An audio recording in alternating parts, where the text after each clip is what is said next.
Hi everyone, welcome back. We've got a brand new story to share with you. So let's begin. My name is Bruno. They say you never truly know someone until you see how they treat you when you're down. For years, I thought I knew my wife perfectly, until a business disaster revealed who she really was beneath the surface. When she told me that if I couldn't handle her sleeping with my friends, I should leave, I realized I'd been married to a stranger who had just been waiting for the right moment to show her true colors. Victoria and I had been married for 9 years before everything fell apart. Those 9 years had been largely peaceful and happy until the bottom dropped out of my professional life and took our marriage down with it. For most of those years, I had considered our relationship to be solid, built on mutual respect and shared goals for the future we were building together. I worked as an independent general contractor, specializing in residential renovations and commercial building projects throughout the metro area. It was demanding work that required managing multiple projects simultaneously, coordinating with subcontractors and suppliers, and maintaining relationships with clients who were often stressed about construction timelines and budgets. But it was also rewarding work that provided a good income and allowed me to build something tangible with my hands and skills. Victoria worked as a receptionist at a medical clinic downtown, a stable job with regular hours and decent benefits that complemented my more unpredictable contractor schedule. Her steady income, although small, provided reliable cash flow during the inevitable gaps between my construction projects, while my higher earning potential during busy periods allowed us to save money and enjoy a comfortable lifestyle. We had established a good rhythm over the years, with Victoria managing most of our household finances and day-to-day logistics, while I focused on building and maintaining the contracting business that provided the majority of our income. She was organized and detail-oriented in ways that complemented my more project-focused approach to life, and I had always appreciated her ability to keep our domestic life running smoothly while I dealt with the complexities of construction work. Our social life during those years had centered around a group of friends we had accumulated through work, neighborhood connections, and shared interests. Many of these friends were other couples who were at similar stages in their lives and careers, building families and establishing themselves professionally while maintaining the kind of social connections that made life richer and more enjoyable. Among our closest friends were several men who had become successful in various fields: finance, real estate development, corporate management, and who had achieved the kind of financial stability that allowed their wives to stay home or work part-time while maintaining upscale lifestyles. These couples lived in larger houses, took expensive vacations, and generally enjoyed the fruits of career success that came with working in high-income professions. I had never been particularly envious of their success because I was proud of my own work and satisfied with the life Victoria and I had built together. My contracting business had grown steadily over the years, and while I might not have earned as much as friends who worked in finance or corporate settings, I enjoyed the independence and creativity that came with running my own business and creating tangible results with my work. Victoria had occasionally made comments about our friends' lifestyles and financial situations, noting their nice houses, expensive cars, and elaborate vacation plans. But these observations had seemed more like casual conversation than serious complaints about our own circumstances, and I had never interpreted them as expressions of dissatisfaction with our life together. That all changed when my business encountered a catastrophic problem that threatened not just my income, but my entire professional future and financial stability. The crisis began with what should have been a commercial renovation project that involved converting an old warehouse into modern office space for a growing technology company. The project had started normally, with proper permits, approved plans, and a comprehensive contract that spelled out the scope of work and payment schedule. My team had been making good progress on the renovation when we discovered that the building's previous owners had failed to disclose significant structural problems that affected the foundation and load-bearing walls. The undisclosed structural issues meant that the renovation work had to be completely redesigned, requiring expensive engineering consultations and substantial additional work to bring the building up to current safety codes. The technology company that had hired me refused to pay for the additional work, claiming that I should have discovered the problems during my initial assessment and included them in my original bid. The dispute escalated quickly when the technology company not only refused to pay for the additional work, but also withheld payment for the work that had already been completed. They claimed that my failure to identify the structural problems constituted professional negligence that had caused delays and additional costs to their business operations.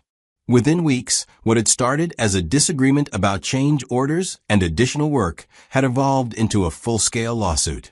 The technology company was suing me for breach of contract, professional negligence, and damages related to their delayed occupancy of the renovated space. They were seeking compensation that far exceeded the total value of our original contract. At the same time, the legal dispute had created a domino effect that threatened my other business relationships and ongoing projects. Word of the lawsuit spread quickly through the relatively small community of contractors, suppliers, and clients that I had built my business around. Other clients became nervous about my ability to complete their projects, and some began looking for alternative contractors to finish work that I had already started. The most devastating blow came when my bonding company, which provided the insurance that guaranteed my ability to complete contracted work, decided to cancel my coverage due to the pending lawsuit. Without bonding, I was unable to bid on new commercial projects or even complete some of the residential work I had already committed to. The combination of the lawsuit, canceled projects, and lost bonding coverage created a financial disaster that threatened everything I had worked to build over years of marriage. I was facing potential bankruptcy, the loss of my business, and debts that could take years to repay, even if I was able to find steady employment working for someone else. When I explained the situation to Victoria, her reaction was immediate and devastating. Instead of the support and partnership I had expected from my wife during the most difficult period of my professional life, she responded with something else that revealed aspects of her character I had never seen before. Victoria's attitude changed almost immediately after she learned about the extent of our financial problems. The woman who had been supportive and understanding when I faced normal business challenges became critical and hostile when confronted with the reality of serious financial hardship. It was as if she had been playing a role for years that she no longer felt obligated to maintain once our comfortable lifestyle was threatened. In the months that followed, as I struggled to manage the lawsuit while trying to salvage what remained of my contracting business, Victoria and I began having money-related arguments that were unlike any conflicts we had experienced during our marriage. They were fundamental challenges to my worth as a husband and provider. Victoria began comparing me unfavorably to our friends who had maintained their successful careers and comfortable lifestyles. She would make pointed comments about how other husbands were able to take care of their families regardless of economic challenges, how real men found ways to maintain their income even during difficult periods, and how disappointed she was that I had allowed our financial situation to deteriorate so dramatically. These comparisons were particularly painful because they focused on men who had never faced the kind of catastrophic business failure that I was dealing with. It's easy to maintain financial stability when you work for established companies with steady paychecks and benefits, but much harder when your independent business faces lawsuits and industry challenges that are largely beyond your control. I hated the constant comparisons to our friends, but I kept my emotions in check because I understood that Victoria was scared and frustrated about our changed circumstances. I told myself that her harsh words were motivated by anxiety about our future rather than genuine contempt for me as a person and a husband. But after a few more months of financial hardship, with no resolution to the lawsuit and no improvement in our business prospects, Victoria got bolder with her disrespect and criticism. She began openly questioning my decisions, my competence, and my commitment to providing for our family. She would tell me that if I couldn't take care of her the way a husband should, then I had no business trying to make decisions about our household or our relationship. This attitude represented a fundamental shift in how Victoria viewed our marriage and my role within it. She had apparently decided that my worth as a husband was entirely tied to my ability to provide financial security, and that my temporary inability to do so meant she no longer owed me basic respect or loyalty as her partner. The situation reached a breaking point on a Tuesday evening when I came home from a frustrating day of meetings with lawyers and creditors to find Victoria on the phone in our living room. She was speaking in a low, intimate tone that immediately raised red flags about the nature of the conversation and the identity of the person she was talking to. When Victoria noticed that I had entered the room, she quickly ended the call without saying goodbye to whoever she had been speaking with. Her furtive behavior and obvious attempt to hide the conversation made it clear that she had been discussing something she didn't want me to know about with someone she didn't want me to identify. I confronted Victoria immediately about the suspicious phone call, asking her who she had been talking to and why she had ended the conversation so abruptly when I came home. Her initial response was evasive and defensive, claiming that she had just been talking to a friend about personal matters that didn't concern me. But when I pressed her for more specific information about which friend she had been talking to and what they had been discussing that required such secrecy, Victoria exploded with anger, telling me that it's none of my business who she was talking to. The revelation that she was having intimate conversations with someone she can't name, conversations that she felt the need to hide from me, was deeply troubling and suggested that whatever was happening had crossed appropriate boundaries. I asked Victoria directly when this pattern of secret conversations had started. Her response was harsh, insulting, and revealed the depths of contempt she had developed for me during our months of financial hardship. Victoria told me that she had been talking to her friend about what a failure I had become as a husband and provider, sharing details about our financial problems and my inability to maintain the lifestyle she felt entitled to as a married woman. She claimed that her friend had been offering her emotional support and practical advice about how to deal with being married to someone who couldn't take care of his responsibilities. The revelation that Victoria had been sharing intimate details of our marriage and financial problems with someone, portraying me as a failure while seeking comfort and validation from probably another man, was a betrayal that went far beyond simple marital discord. She was actively undermining our marriage. I told Victoria that while I might be willing to overlook her disrespectful treatment of me during our financial hardship, I would not tolerate any form of infidelity or inappropriate relationships with other men. I explained that whatever problems we were facing in our marriage needed to be addressed between us, not through conversations with outside parties who might have their own motivations for encouraging discord in our relationship. Victoria's response to my attempt to establish boundaries around her relationships was immediate. Instead of acknowledging that her secret conversations were inappropriate or agreeing to focus on rebuilding our relationship, she escalated the conflict in ways that made reconciliation impossible. She asked me, "Why are you worked up that I spoke to another man?" She asked what I would do if she now slept with any of my friends. I looked at her in shock. She told me that with the way things are going, if I can't handle her sleeping with my friends, then I should leave.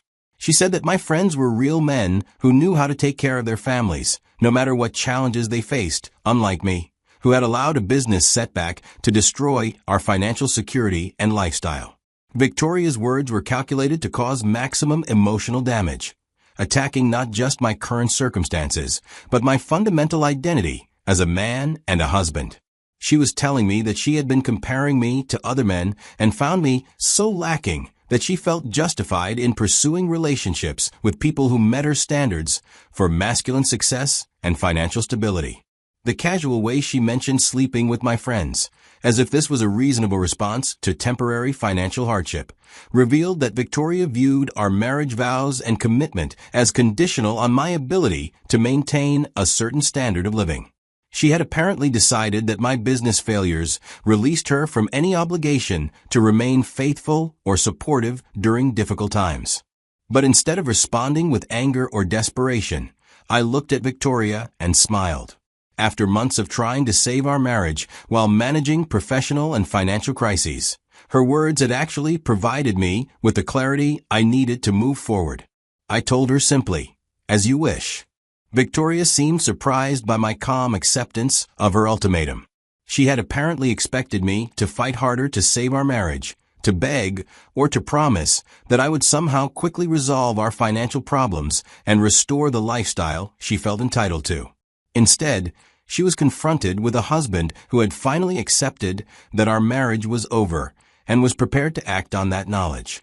The days that followed were filled with an uncomfortable silence, as we both kept to ourselves while living in the same house and processing the reality that our marriage had effectively ended. Victoria seemed to be waiting for me to change my mind and try to negotiate some kind of reconciliation, while I was quietly making arrangements to formalize the end of our relationship. I spent those days consulting with a divorce attorney and beginning the process of legally dissolving our marriage. Given our financial situation, the divorce would be complicated by questions about debt division and asset allocation, but I was determined to end our marriage as quickly and fairly as possible rather than prolonging a relationship that had become toxic and unsustainable. Some weeks later, Victoria received the divorce papers, and her reaction was immediate panic and outrage. The woman who had told me to leave if I couldn't handle her infidelity was suddenly shocked by the move I made. She accused me of being vindictive, unreasonable, and cruel for taking her harsh words seriously rather than recognizing them as expressions of frustration about our temporary financial difficulties. Victoria claimed that she had said what she said out of frustration and anger about our changed circumstances, not because she actually intended to have affairs or end our marriage. She argued that all couples go through difficult periods and say things they don't mean, and that I was being unfair by treating her ultimatum as a genuine expression of her intentions rather than as an emotional outburst during a stressful time. But Victoria's attempts to minimize her words and reframe them as temporary expressions of frustration were unconvincing because they had been delivered with such calculated cruelty and specificity. She hadn't just threatened to leave or expressed general dissatisfaction with our situation. She had specifically mentioned sleeping with my friends and had characterized them as superior men who were more worthy of her loyalty and affection. The divorce process that followed was messy and contentious, with Victoria alternating between attempts to reconcile and efforts to position herself as the victim of my unreasonable behavior. She claimed that I was abandoning our marriage during a temporary crisis, rather than working together to overcome the challenges we were facing. Victoria's attorney argued that her harsh words had been spoken under duress and shouldn't be considered as evidence of her true intentions or character. They claimed that the financial stress of my business failure had created an abnormal situation that had caused her to say things she didn't mean, and that my decision to file for divorce was an overreaction to temporary circumstances. But the documented timeline of Victoria's increasingly disrespectful behavior showed a clear pattern that went far beyond temporary frustration about financial hardship. The divorce proceedings revealed that she had been systematically undermining our marriage while building relationships with other men whom she viewed as superior alternatives to her struggling husband. The legal process took several months to complete, during which time I was simultaneously dealing with the ongoing lawsuit related to my contracting business. Managing both the divorce and the business litigation required enormous amounts of time, energy, and money that I could barely afford, given our precarious financial situation. Those months were the hardest period of my adult life, as I battled legal challenges on multiple fronts while trying to maintain some semblance of normal life and emotional stability. The combination of professional failure, financial hardship, and marital dissolution created stress levels that tested every aspect of my psychological and physical resilience. But approximately 5 months after my divorce was finalized, my business litigation was finally resolved through an out-of-court settlement that allowed me to avoid bankruptcy and begin the process of rebuilding my professional life. The settlement wasn't ideal. I had to accept significantly less money than I felt I was owed, and I had to agree to certain restrictions on my future business activities. But it provided closure and allowed me to move forward without the constant threat of escalating legal costs and potential financial ruin. The resolution of the business lawsuit didn't immediately restore my income or eliminate the debts I had accumulated during the legal battle, but it did provide the stability and predictability necessary to begin planning for the future. I was able to start taking on small construction projects again, slowly rebuilding the professional relationships and reputation that had been damaged during the legal disputes. Things didn't immediately return to normal after both legal cases had been resolved. Rebuilding a contracting business requires time, consistent performance, and gradual restoration of client trust and industry relationships. I had to start over with smaller projects and lower profit margins, while proving that I could complete work on time and within budget despite the challenges I had faced. But I believed that I would stand again, that the combination of my skills, experience, and determination would eventually allow me to rebuild not just my business, but my entire life on a foundation that was stronger and more authentic than what I had lost. The experience of losing everything had taught me valuable lessons about resilience, character, and the difference between fair-weather relationships and genuine partnerships. The divorce from Victoria, painful as it had been, had ultimately freed me from a relationship with someone who viewed marriage as a conditional arrangement based on financial performance rather than as a partnership between equals who support each other through both success and failure. Her willingness to compare me unfavorably to other men and to threaten infidelity when our circumstances became challenging had revealed character flaws that would have eventually destroyed our marriage regardless of my business success. Looking back on Victoria's transformation from supportive wife to contemptuous critic during our financial crisis, I could see that her true character had always been there beneath the surface, waiting for the right circumstances to reveal itself. The woman who had seemed loving and loyal during good times had quickly revealed herself to be someone whose loyalty was purchased with financial security rather than earned through genuine love and commitment. Her comment about my friends being real men who knew how to take care of their families had been particularly revealing because it showed how she measured masculine worth purely in terms of financial success rather than character, integrity, or commitment. She had reduced the complex challenges of marriage and partnership to a simple equation where men were valuable only insofar as they could provide material comfort and social status. The divorce settlement had been relatively straightforward, given our limited assets and significant debts, but it had provided the clean break necessary for both of us to move forward with our separate lives. Today, I'm grateful that Victoria showed her true colors during our time of crisis, rather than continuing to hide her shallow values and conditional loyalty behind a facade of marital commitment. Her harsh words and ultimatum had forced me to confront the reality that our marriage was built on false foundations and that my attempts to save it were ultimately doomed to fail. The woman who had told me that if I couldn't handle her sleeping with my friends, I should leave had done me a favor by making the choice clear and simple. Sometimes, the most painful revelations about people we love are also the most liberating, freeing us from relationships that were never as strong or genuine as we thought they were. When Victoria called my friends real men who knew how to take care of their families, she revealed that she had never understood what real strength and character actually look like.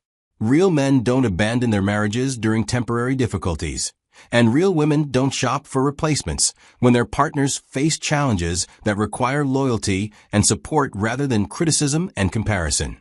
The months of hardship that followed had been the most difficult of my life, but they had also been the most educational. I had learned that I was stronger and more resilient than I had ever imagined, and that I could rebuild not just my business, but my entire life, based on authentic values and genuine relationships rather than on the shallow foundations that had supported my marriage to Victoria. Standing again meant more than just financial recovery or professional success. It meant building a life based on real strength, real character, and real love rather than on the illusions and compromises that had characterized my first attempt at marriage. Victoria's betrayal had been devastating, but it had also been the beginning of something better and more authentic than what I had lost.